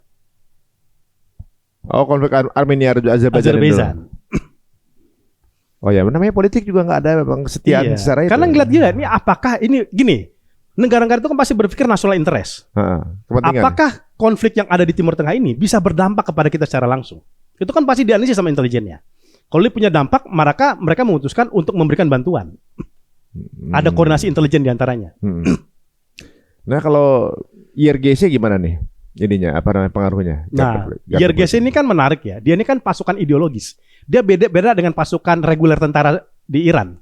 Jadi Iran itu ada pasukan khusus ya, namanya IRGC. Nah, IRGC ini dibentuk setelah Revolusi Iran. Tahun 79 Revolusi Iran. Jadi punya 2 militer? Iya, jadi 2 punya militer. IRGC ini kebanyakan main kepada Timur Tengah. Jadi dia tidak hanya bermain di lokal, tapi dia bermain kepada kayak di Suriah, bermain di Libanon. Jadi pasukan yang punya ceruk internasional lah. Tapi problematika ini juga kemudian yang menjadi kritikan masyarakat yang melakukan demonstrasi di Iran. Kok ketika kita sedang mengalami kesulitan ekonomi, sedang mengalami krisis keuangan, kok ente jor-joran di Suriah, di Hizbullah? Menurut data aja, uang yang dikeluarkan pemerintah Iran untuk mempertahankan Bashar Assad itu mencapai 50 miliar dolar loh. Iran? Walaupun dia lagi krisis. Jadi Iran itu lebih memihak ke Jolani Bashar Assad? Ke Bashar Assad lah. Oke. Kan Jolani itu kontra Bashar Assad. Tapi udah kelihatan sih ininya arah-arah bubble. Tapi kan Iran tuh berkepentingan kenapa dia mau keluar begitu banyak untuk mempertahankan Bashar Assad agar ini kan proksi dia, ini kan sekutu dia. Kalau sampai kemudian Suriah Bashar Assad tumbang, maka politik luar negeri Iran menjadi bermasalah. Dia tidak memiliki banyak aliansi kekuatan sekarang yang ada di sana di wilayah Timur Tengah. Makanya dia mengeluarkan uang begitu besar. 50 miliar US dollar sampai 80 miliar US dollar. Itu bisa dibilang ya 1000-an triliun lebih itu. Kalau dirupiahkan. Kalau proksi-proksi Iran itu yang pasukan-pasukannya kayak Hizbullah. Gitu. Apa aja yang proksi Iran? Houthi Yaman, Hizbullah di Lebanon. Itu kan ngelewatin Syria kan? Syria. Jadi Syria dipakai sebagai pintu masuk lah gitu ya. Pintu masuk. Waktu zaman Bashar Assad. Sekarang sulit. Nah, terus kalau suplainya ke Hizbullah dan juga Houthi juga sulit dong. Kalau Houthi kan berbeda, dia kan di wilayah Yaman, dia masih punya bisa melakukan koneksi di situ, Yaman Selatan, di situ ya. Tetapi kalau ke Hizbullah sekarang memang sulit karena dia kan aksesnya itu ditutup oleh pemerintahan baru Suriah. Makanya Iran itu masih mencoba membiayai kelompok-kelompok loyalis Assad yang masih tersisa di Suriah untuk melakukan pemberontakan terhadap pemerintahan Jolani agar dia punya target pemerintahan Jolani ini tidak bertahan lama dan kembali kepada kelompok loyalis Iran. Berarti supply up dengan keadaan internal yang lagi melemah ini, ke proksinya juga melemah dong. Melemah. Apakah ini kan jadi makin kebaca ya, maksudnya polanya. Houthi dan Yaman proksinya Iran. Irannya dilemahkan. Kalau saat melemah ada kemungkinan nggak Israel nyerang lagi Iran? Israel sebenarnya sedang berencana menyerang Iran. Nunggu momen jangan. Nunggu momen. Mungkin nggak ini konflik di-create? Apa emang keadaan menunggu? Apa keadaan mendukung untuk kemudian misalnya mau dilemahkan nih? Iya. Terus keadaan ekonomi juga lagi gini. Jadi makin kuat gitu. Menurut saya kombinasi keduanya. Kasus karena gini juga. Banyak kalangan menilai ketika kita hanya melihat faktor Amerika, kita nggak melihat faktor internal di Iran itu sendiri yang juga bermasalah. Ya kan kayak kita lah pemimpin antek asing. Tapi melupakan sebenarnya ada faktor internal yang juga bermasalah kayak gitu loh. Jadi nggak bisa sekedar menyalahkan faktor eksternal, tapi tidak melihat atau mengatasi faktor internal. Tapi kita juga nggak bisa mengatakan nggak ada peran permainan asing di sini, pasti ada. Pasti mereka juga bermain. Kalau misalnya Iran benar-benar runtuh lah, siapa yang diuntungkan Timur Tengah? Nah ini kalau sebelum sampai runtuh, saya masih nggak begitu yakin. Kalau rezimnya Khamenei sekarang itu menjadi runtuh. Maksudnya walaupun bagaimana ini masih kuat lah ya gitu. Menurut saya masih kuat. Ya. Tetapi memang masih punya peran atau punya potensi dia lemah ya. Dan kalau lemah itu menjadi runtuh itu bisa saja. Tapi di sini sudah disiapkan itu rezimnya Pahlavi itu, Shah Pahlavi. Oh itu yang dulu ini kontranya dong. Kontranya. Dan ini akan menguatkan hegemoni Amerika pasti di Timur Tengah. Wah menang juga dia gitu ya. Kayak gitu. Tetapi lagi-lagi kalau kita katakan dalam waktu dekat pemerintahan Iran runtuh, saya nggak begitu yakin. Karena sebenarnya Presiden Iran itu udah coba melakukan persuasi kepada para demonstran, menerima kritik lah atas problematika yang ada di Iran ya, faktor krisis ekonomi, faktor masalah korupsi, inflasi, pekerjaan dan lain sebagainya itu mencoba dikonsolidasikan oleh Presiden Iran gitu. Nah, kalau ini kemudian gagal diidentifikasi, yaitu tadi bukan tidak mungkin Iran menjadi negara yang akhirnya terpecah. Ini jadi ada bubble-bubble konflik di dunia saat ini ya teman-teman semua ya. Yang kalau kita lihat ini kalau dikompilasikan, ini dunia lagi nggak baik-baik aja. Apalagi di era. Jangan lupa loh. Apa tuh? Israel sengaja memanfaatkan ini untuk menutupi kasus konflik di internalnya juga. Kan hakimnya yang ini apa namanya menuduh Netanyahu korupsi meninggal. Iya. Dan lagi demo besar-besaran di Amerika, di Israel. Yang benar. Kelompok Yahudi Ortodok menolak wajib militer. Jakarta. Bukan kelompok Yahudi Ortodoks. Kan Yahudi Ortodoks itu nggak nyala Jakarta. Jadi yang kriwil-kriwil ini ya. Iya. Kan dia ini kan mendapatkan privilege selama ini sejak Israel berdiri, mereka tidak dibebankan wajib militer. Yang wajib militer hanya masyarakat biasa. Karena mereka lebih mulia gitu ya. Karena mereka punya darah Yahudi. Lebih pure. Loh iya, sebagai kelompok spiritual Yahudi yang menjaga nilai-nilai keyahudian di Israel. Maka dibebas tugaskan wajib militer. Tetapi banyak tentara Israel yang koit, yang bundir, kurang orang, kurang stok of staff. Jadi pasukan Israel yang masuk jebret banyaknya tewas, yang selamat balik bunuh diri juga. Jadi iya. Jadi itu akhirnya kan masyarakat demo. Anak saya mati dikirim ke Gaza, ikut wajib militer, tukang cukur, guru meninggalkan sekolah. Lah kok kelompok Yahudi Ortodok tenang-tenang aja. Dia mati untuk belain lu gitu kali ya. Iya, kayak gitu. Kita udah banyak yang mati. Dan ini kan yang ngipasin perang selama ini, Yahudi ini. Yang nyuruh untuk ngeruntuhin Aqsa ya. Yang ketika tentara Israel mau ke Gaza tuh didoain dulu sama dia. Iya. Kayak gitu. Iya. Nah, dianggap soalnya mereka akan mempercepat proses ini kuil Sulaiman soalnya kan. Kayak gitu. Cuman kan akhirnya orang, wah, ini nggak fair dong kalau kayak begini. Emang dia siapa? Jangan karena cuman dia rabi, dia nggak punya kewajiban untuk terjun perang di jalur kan Gaza. Pilihan Tuhan itu. Iya. Nah, ini perang Netanyahu kan gitu. Iran konflik, Yaman konflik, lah negara lu juga konflik. Oh, mereka meng-create keruntuhan di negaranya, di negara orang untuk biasa caplok. Padahal kan dia ngomong demokrasi di negara lain, HAM, pembelaan minoritas. Lah di dalam negeri lu sendiri lu gebukin orang-orang. Iya. Bahkan mati satu kan kemarin remaja ketika bentrokan antar kelompok Yahudi Ortodok dengan polisi, mati satu ketabrak bis. Kan jadi demo rame tuh di sana. Bukan ketabrak itu ya, bukan Gojek ketabrak itu ya. Bukan gitu. Oh. Gitu. Jadi nah, secara internal mereka ada konflik ya sampai korban jiwa. Korban jiwa. Mungkin juga lebih karena nggak terekspos aja. Oh, semua media asing sekarang dilarang ke situ. Ya mereka emang gayanya begitu. Wartawan ya disuruh tutup akses untuk informasi keluar kan. Nah, ini menurut saya ini pinter Israel itu. Dia mainin konflik negara-negara lain untuk menutupi konflik di internal negaranya. Oh. Nah, kenapa Yahudi Ortodok ini tidak diwajib militer? Karena dia pendukung utama Netanyahu, partai-partainya. Partai-partai ini, kalau kemudian Yahudi ini diwajibkan wajib militer, Ortodok ini, mereka akan mencabut dukungan kepada Netanyahu. Nah, kelar, bingung dah tuh. Pusing palanya, biar aja kayak gitu. Mengenai bicara soal konflik dalam negeri di Israel, lah itu di Amerika, Minnesota. Iya, nah itu ngeri. Maka itu waduh, videonya di mana-mana gimana ngeri loh. Gimana polisi ICE, polisi imigran membunuh penduduk asli. Benar. Itu kan kejadian di depan muka kita semua. Kenapa Trump cawe-cawe di luar negeri? Trump ngajarin orang gimana menjadi warga negara internasional yang baik, melindungi HAM. Lah di dalam negeri lu nembakin orang. Narkoba juga banyak di Amerika. Lah di bandar narkoba dari Amerika ke luar negara kan sebanyak-banyaknya banyak. Iya, kok dia ngajarin Venezuela jangan jual Venezuela untuk memerangi narkotika. Di dalam negerinya banyak bandar itu. Gitu. Ya ampun. Ya, jadi standar ganda. Standar ganda dari yang megang standar ganda ya enggak? Iya, sama nih kayak Somaliland. Somaliland punya hak berdiri. Lah Palestina lu nggak bilang kayak gitu ke Palestina, Netanyahu. Israel bikin pernyataan bahwa Somaliland berhak untuk berkedaulatan sendiri. Menjadi negara independen. Bahkan dia satu-satunya negara yang mengakui Somaliland. Nggak ada negara lain.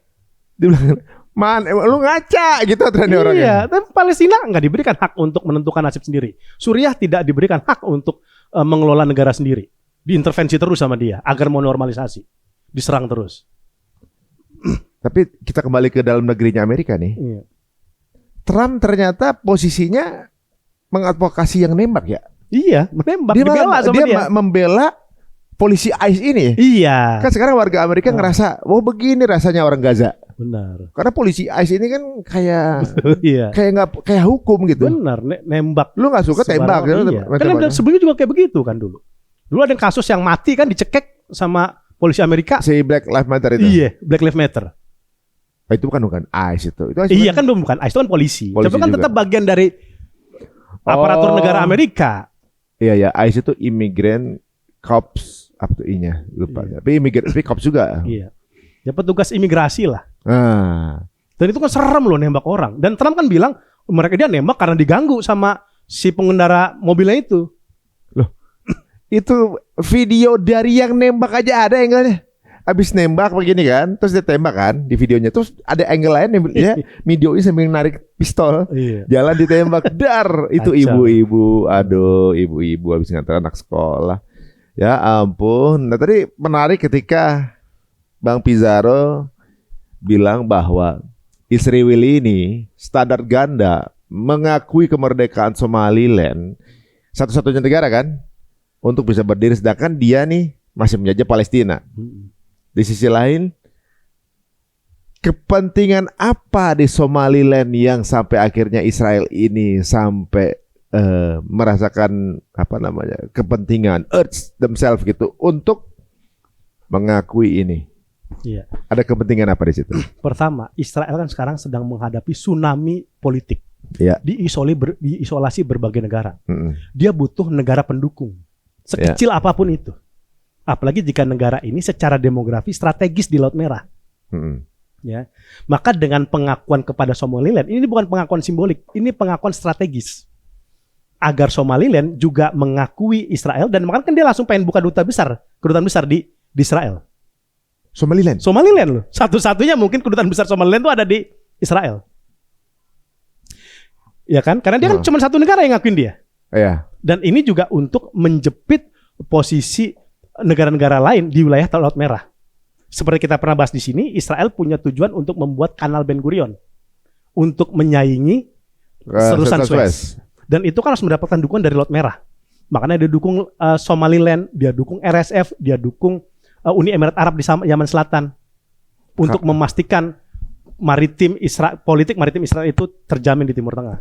Jadi kalau dia sampai megang Gaza, kemudian punya kanal Ben Gurion di ujung bawah maritimnya mereka kuasain, mereka bisa bikin regulasi yang lewat sini harus lewat Ben Gurion. Betul. Ngeri mereka tuh. Jangan lewat terusan Suez, ngeri tuh. Kita nggak ngebaca loh. Di Gaza itu tujuannya. Kenapa dia ngotot untuk menguasai jalur Gaza? Tapi kan Mesir yang paling punya kepentingan. Ini kenapa nggak teriak? Tapi kan Mesir di bawah Amerika. Udahlah. Benar juga ya. Kalau dia nggak teriak, dia miskin itu Mesir. Iya. Kan dia dari terusan Suez uangnya. Benar gitu. Parah ya. Ini kenapa dia mengakui Somaliland? Kemudian kelihatan wah ini negara Afrika doang, bukan negara besar. Tapi posisinya ternyata pintu. Israel berpikir lebih jauh daripada itu. Dan ingat loh, ini bukan satu negara. Dia bukan tidak mungkin nanti bikin di Djibouti, di Kenya.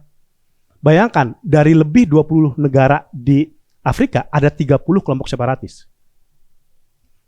Oh gitu? Iya. Afrika tuh negara ada 27, 25 apa 27, ada 30 kelompok separatisnya.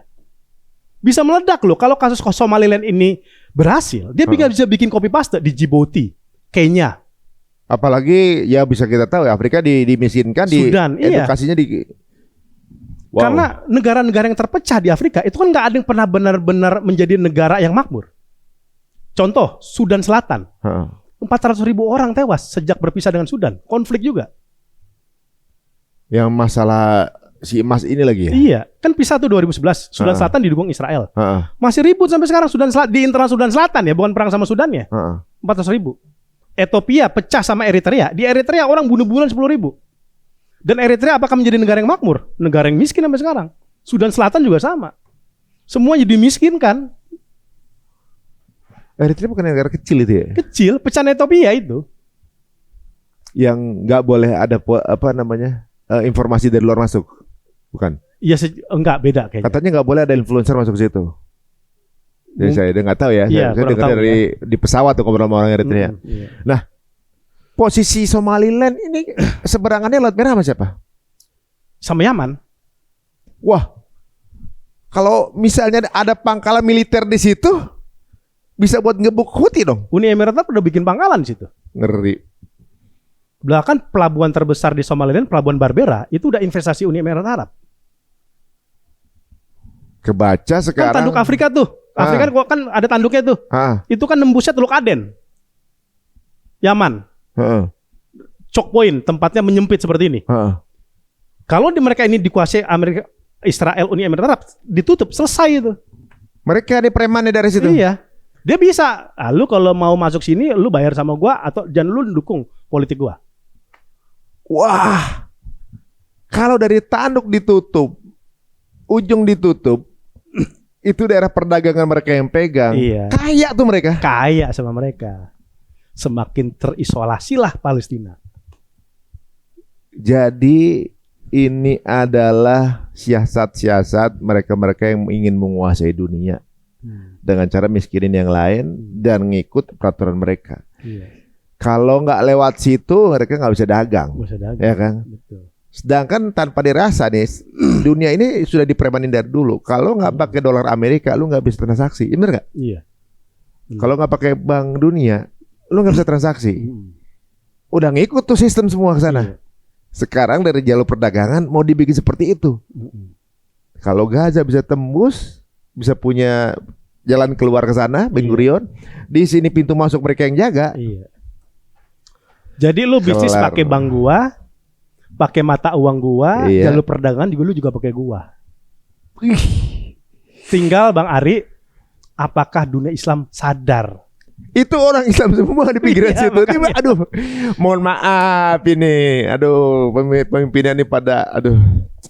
Anda rasa mereka juga pada tahu loh itu. Tahu lah, Siasat-siasat seperti itu segala macam, tahu tuh mereka. pasti tahu. Dan mereka kayaknya pemimpinnya pada memilih untuk udah ikutin Iya, aja deh. ikutin aja daripada gua perang, Pada kekuasaan takut gua semua. juga bisa terjungkal. Kan yang berani ngelawan ya cuman di Gaza doang. Jadi di sini kesimpulannya yang berani ngelawan adalah mereka yang nggak punya apa-apa. Karena nothing tulus ya kan. Dia nggak punya apa-apa untuk nggak takut kehilangan, nggak ada gitu kan. Justru negara-negara yang merasa orang-orang yang masih punya sesuatu di dunianya takut gitu, takut kehilangan kan. Kayak Venezuela, negara aja bisa runtuh dalam waktu 2,5 jam. Itu kan yang pasukan Yaman yang suka ngebajak kapal-kapal tanker itu untuk sebelumnya untuk solidaritas dengan Palestina. Itu di situ kan. Iya, di situ. Di Laut Merah. Di situ kan. Jadi kalau dia punya pangkalan militer di situ, Iya.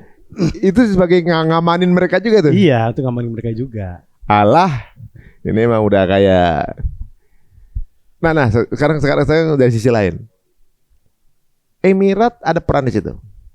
Ada. Dia bikin pangkalan di Eden itu kan. Dan dia juga yang ada di belakang konfliknya Sudan. Apa ini ada korelasinya dengan perang antara Emirat dengan Arab Saudi? Ada jelas. Apa? Iya. Karena kedua, jadi gini, Emirat melihat Saudi ini mulai sadar bahwa Emirat Arab mulai muncul sebagai pusat ekonomi di Timur Tengah. Yang ini akan menggantikan peran Saudi. Dan juga melemahkan politik Saudi. Kita nggak bisa melihat Uni Emirat Arab dan Saudi itu akan 100% sama. Enggak. Uni Emirat Arab dan Saudi dalam beberapa hal itu berkonfrontasi. Di Sudan berkonfrontasi, di Laut Merah berkonfrontasi, di Yaman berkonfrontasi. Karena Uni Emirat Arab ingin muncul sebagai kekuatan di Timur Tengah. Makanya Saudi udah mulai bikin kebijakan, siapapun negara yang investasi di Saudi itu harus bikin pusatnya itu di Saudi, bukan di Uni Emirat Arab. Hubnya, kantor pusatnya. Ya, dan Uni Emirat Arab melihat, wah ini kayaknya Saudi pengen menggeser kita nih, menggeser peran kita nih. Maka kemudian mereka Uni Emirat sadar dan kemudian mereka berkonfrontasi. Di Yaman kita udah bisa mengatakan bahwa Uni Emirat Arab dan Saudi itu saling berperang. Ya, karena ini perebutan kekuasaan. Karena kenapa? Kenapa Saudi itu mempertahankan Yaman yang satu? Karena kalau Yaman pecah nih, Yaman pecah belah, ya itu merugikan Saudi. Kenapa? Kekuatan Houthi itu bisa melakukan konsolidasi. Dengan? Ya, ya di kelompoknya, Hah? di milisinya itu bisa melakukan konfrontasi untuk melakukan serangan kepada Saudi. Kelompok Houthi. Ya, karena terpecah belah nih Yaman nih. Kalau Pak Yaman pecah belah, yang untung itu Houthi. Karena Houthi semakin kuat. Nah, Saudi ini kan sama Houthi ini bermusuhan. Ya. Oh. Kayak gitu. Ya, makanya dia tidak mau. Kedua, kalau kemudian Yaman pecah, Yaman Selatan jadi negara sendiri, itu menguntungkan Uni Emirat Arab karena dia menguasai Teluk Aden, Babul Mandeb. Yang tadi itu berhadapan langsung dengan tanduk Afrika. Kalau pecah, makanya kalau kemudian Yaman bersatu, ini kan Teluk Aden masih dikuasai oleh Saudi. Ya, karena pemerintahnya satu nih. Ya. Yaman Utara kan pusatnya itu pro sama Saudi. Tapi kontra sama Yaman Selatan. Yaman Selatan itu pro-nya ke Uni Emirat Arab. Berarti Houthi itu pro dengan Uni Emirat Arab? Sebenarnya bukan pro terhadap Uni Emirat Arab. Mereka punya kepentingan bahwa Saudi dan Uni Emirat Arab ini tidak bersatu. Dia uniknya begini berarti ya. Yaman apa? Selatan, Utara ya? Iya. Yaman Utara tuh pro-nya ke Arab. Ke Arab Saudi. Yaman Selatan kontra dengan Arab. Iya, pro ke Uni Emirat Arab. Pro-nya ke Uni Emirat Arab. Iya. Tapi Houthi ada di Yaman Selatan. Houthi ada di Yaman Selatan juga ada, di Yaman Utara juga ada, dia juga ada. Tapi Houthi itu anti Palestina. Anti Palestina, pro Palestina. Pro Palestina. Houthi pro apa? Anti Israel. Anti Israel. Jadi Houthi ini di Yaman Selatan, mayoritas ya. Houthi di Yaman Selatan nih kasihnya. Politik tuh gak ada yang setia sih sebenarnya, tergantung kepentingan. Betul, makanya. Ini teluk ya, misalnya teluk Aden ini yang mau dikuasain ya. Mungkin teman-teman bisa sambil googling gambarnya. Jadi kalau di atas ada terusan Suez, di atas nih ada Gaza, tuh di bawah itu ada kayak penyempitan lagi. Nah, itu di situ juga konflik buat siapa yang nguasain pintu. Orang jadi kayak preman nanti. Nih, ini yang lewat sini bayar atau harus ngikutin kebijakan ini. Nah, kalau ini di Gaza udah kebuka nih saluran terusan Ben Gurionnya, maka dari sini harus lewat sana. Ini miskin nih yang punya lagi. Sementara masih terusan Suez sekarang kan. Iya. Nah, yang di sini yang suka ada kapal yang diserang-serang sama Houthi itu di sini posisinya. Iya. Ya, untuk supaya nggak nyampe ke sana kan. Nah, ini anti Israel. Nah, ternyata tapi di negara ini temenan sama Emirates, musuhan sama Arab Saudi, ya kan? Emiratesnya tapi pro Israel. Iya. Dia konflik internal antara Yaman Selatan dan Utara. Utaranya pro Arab, selatannya kontra Arab. Iya. Nah, Emiratnya perang sama Arab. Tapi Houthi-nya kontra Israel. Ini kan aneh, gimana sih ya? Iya, karena gini, kita memahami bukan dalam perspektif geopolitik luas kepada kepentingan ekonomi Yaman. Siapa yang lebih menguntungkan aja gitu. Iya, gitu. Satu hal lagi, kenapa Uni Emirat Arab sangat bernafsu memisahkan Yaman Selatan dan Yaman Utara? Karena cadangan minyak yang paling banyak tuh di Yaman Selatan. Oh, itu lagi masalahnya. Dan Saudi kalau Yaman Selatan itu berpisah, ya dia juga nggak punya akses kepada minyak di Yaman. Karena ya kan? lewat situ. Karena kan dia Yaman Selatan otomatis akan dikuasai oleh Uni Emirat Arab. Dia nggak punya akses ke minyak di situ. Nah, itulah kepentingan Saudi. Ya ini oil sih belakangnya. Iya, sebenarnya ya rampok-rampokan aja. Oil, kemudian maritim, segala macam. Itulah dia mungkin ada rahasia kenapa Tuhan naruh banyakkan oil di daerah Timur Tengah. Ya, Timur Tengah. Mas gini, kebanyakan hasil bumi. Ya, ada yang bilang sih, kebanyakan hasil bumi itu di tanah-tanah yang disujudin, ya kan. Tapi disitulah letak challenge-nya, karena pasti akan banyak yang ngerampok. Betul. Kenapa kemudian elit global itu jadi penjajah? Karena mereka butuh ambil resources kan gitu. Gara-gara diserang banyak ngungsi. Orang Muslimnya banyak ngungsi ke negara-negara yang jajah kan, gitu. Disitulah penyebaran agama. Jadi caranya Tuhan itu untuk membuat penyebaran agama itu dengan cara abiji jajah, lu kan jadi para ke diaspora. Nah, di diaspora itulah jadi penyebaran the fastest growing religion. Ini kalau dari perspektif Islam, gitu. Ya, jadi saya tambahin tadi ya, kenapa Houthi ini akan sangat diuntungkan dengan pecahnya Yaman. Karena kalau Yaman bersatu kan dikontrol Saudi secara umum. Oke. Ya kan, gitu. Maka dia perlu memecah basis kekuatan musuh dalam tanda kutip lah, musuh politiknya. Ya kalau terpecah Yaman Utara, Yaman Selatan, yang untung ya dia. Gitu. Kalau bersatu kan dikuasai oleh Saudi secara umum. Gitu. Nah, itu yang menjadi problematika, sedangkan Houthi kan berperang dengan Saudi. Iya. Di sisi lain Saudi ada keberpihakan juga sama Israel nggak? Iya, Saudi sekarang ya dia Ini aja pragmatis ya. ya menurut dalam kasus-kasus terakhir kita melihat bahwa Saudi juga mulai tidak 100% tunduk sebenarnya dengan Israel. Pragmatis dagang lah ya. Iya, pragmatis dagang lah. Kayak normalisasi kan ternyata Saudi nggak mau. Saudi BRICS juga. BRICS juga. Emirat nggak? Emirat masuk. Ini gimana sih? Jadi Amerika ini kontranya BRICS, ya kan? Kontraknya itu. Karena mereka dia punya dagang sendiri kan. Dia anggap dia kompetitor. Tapi Arab Saudi, Emirat dianggap ally. Tapi ternyata mereka juga ikut BRICS. Iya. Ya itu juga bergening bagi Saudi dan Uni Emirat Arab juga ke Amerika. Oke. Kayak gitu. Kan politik itu dia perlu banyak bergening daya tawar. Iya. Dan apalagi sekarang kan Cina udah mulai tumbuh di Timur Tengah. Maka pilihan Saudi dan Uni Emirat masuk BRICS itu bukan berarti dia mulai kontra terhadap Amerika, bukan. Itu lebih upaya untuk memaksimalkan ekonomi di Timur Tengah.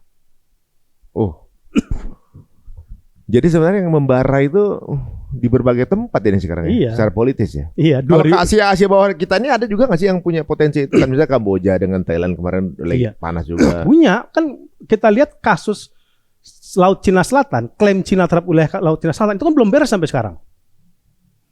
Kan Cina mengklaim bahwa laut di wilayah ASEAN sebagai negara ASEAN itu milik dia. Yang bersinggungan dengan Vietnam, Indonesia, Filipina dan Malaysia. Kan persitegangnya Cina tuh di situ. Dia mengklaim wilayah garis putus-putus Cina di wilayah Laut Cina Selatan itu miliknya Cina, bukan miliknya wilayah-wilayah ASEAN. Ya karena dia selalu bikin reklamasi pulau punya dia. Lama-lama kan ada peraturan laut dari pulau itu berapa kilo kan? Iya. Nah di wilayah dia bikin misalnya dia batas. Dia kan pulau dari sini, mau nggak mau batasnya dia begini kan? Iya. Habis itu bikin lagi di sini, lama-lama begitu habis juga tuh. Nah, walaupun memang kita lihat belum terlihat gejolak perang, cuman kita tetap harus waspada perkembangan ini. Karena sampai sekarang kan wilayah yang masih damai itu di wilayah Asia Pasifik kita ini ya kan, wilayah damai. Tapi bukan ketika mungkin itu bisa menjadi peralihan perang nanti. Ya, ketika Amerika dan Cina itu menghadapi, Cina misalkan bentrok dengan Taiwan kan, Amerika masuk, itu pasti juga dampaknya banyak ke wilayah kita, ke negara kita, yaitu Indonesia. Ya semua yang terjadi konflik kita kena pengaruh juga pasti kan. Gitu. Soalnya kalau dibilang invasi Cina ke Indonesia lumayan masif gitu ya. Tapi di sisi lain, Cina itu kontra Amerika. Jadi pilihannya yang politik siapa yang benar kontra Amerika? Enggak ya? Enggak, kalau di secara wajah pasar. Belakang layar? Belakang layar kan tadi udah dibilang. Ya sebenarnya politik itu intinya ujung-ujungnya duit ya. Intinya adalah siapa yang lebih memiliki kepentingan dan semuanya punya target untuk memiliki kekuasaan, menguasai aset, dan kalau udah menguasai aset, orang tergantung sama dia, nurut sama dia. Gitu kan intinya itu kan. Bagaimana menuju satu komando pemimpin di seluruh dunia under dia. Pengen begitu. Nah teman-teman semua, inilah penggambaran apa yang mungkin bisa terjadi di 2026. Ya, sebagai kesimpulan akhir nih Bang. Kira-kira apa nih yang bisa jadi ya. Kita akan saksikan di tahun ini. Iya. Kita harus benar-benar pasang mata, pasang fokus semua. Bahwa tidak ada yang tidak mungkin terjadi tahun 2026. Kasus Maduro siapa yang pernah terfikir sebelumnya?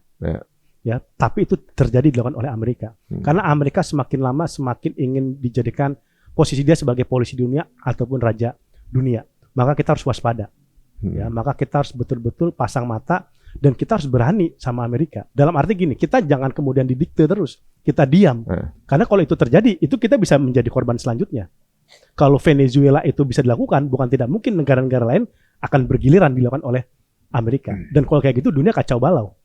Dan bukan tidak mungkin kalau perang ini terus berlanjut, ya kita menghadapi World War III. Pertanyaannya, seberapa siap kita? Nah, itu dia. Apakah militer kita sekuat itu? Apa kita punya Iron Dome? Kita belum tahu. Ya ini jadi mungkin buat pemikiran kita semua guys. Negara kita emang di bawah nih di peta ya. Yang konfliknya di atas gitu kan. Kita di bawah. Bukan berarti konflik itu nggak akan melebar ke kita. Karena apa? Karena negara kita kaya. Betul. Kalau ya jadi target-target utama negara yang dijajah itu negara-negara yang kaya, guys. Kalau Maduro bisa ditaklukkan dalam 2,5 jam, tapi Indonesia sulit karena kita punya Madura. Sebelumnya mereka nyerang pakai tank, nggak ada tuh logamnya. Itulah hebatnya orang Madura. Belum nyerang loh. Wah, tank kita kemana? Dibawa. Itu hebatnya orang Madura. Aja kita pede aja. Aduh. Terima kasih Bang waktunya Bang. Sama-sama Bang Arif. Aduh, jangan kapok kita undang lagi. Insya Allah. Ini soalnya udah dari kemarin kita nunggu jadwal beliau nih kayak lagi apa roadshow kayaknya ya. Apalagi setiap ada konflik pasti kita pengen tahu pembahasan dari Bang Bizarro. Dan teman-teman semua jika dirasa menarik monggo silakan share ke teman-teman semuanya. Karena ini adalah walaupun kita nggak ikut berada di situ, jangan sampai ya. Tapi kita bisa tahu posisinya sebenarnya yang dikejar itu apa, lagi ngapain, apakah benar akan terjadi nanti perang dunia ketiga atau bagaimana. Jadi kita udah punya persiapan, kita udah tahu ke depan mau ngapain, kita investasi apa yang harus kita pegang kan gitu kan. Nah, ini juga kemudian dekatkan hubungan kita sama yang di atas lah, karena ya ujung-ujungnya habis-habis semua gitu. Terima kasih waktunya Bang Bizarro, semoga bermanfaat ya. Sampai ketemu lagi. Assalamualaikum warahmatullahi wabarakatuh. Waalaikumsalam warahmatullahi wabarakatuh.